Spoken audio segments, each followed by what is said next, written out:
ustaše grada Zagreba održali su velik sastanak u dvorani Hrvatske radničke komore. Pred zgradom komore mnoštvo ustaša i ostalih građana očekuje poglavnika. Poglavnik dolazi.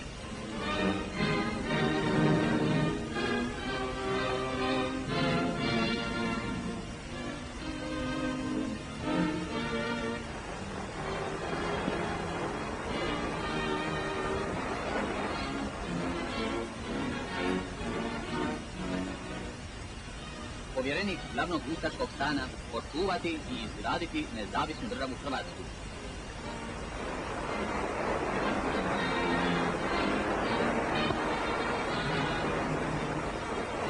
U prošlosti, kako je bio složan, hrvatski narod uvijek postigao svoj cilj i izvojevao pobjedu.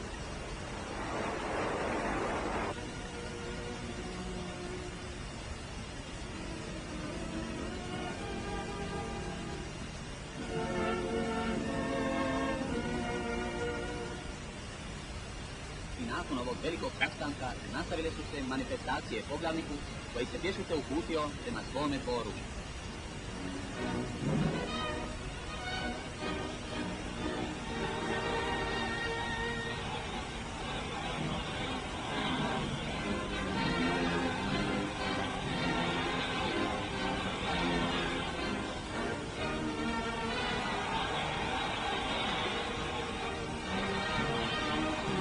Kasno uveče odjekuju ulicama grada Zagreba poklici po glavaru nezavisne države Hrvatske.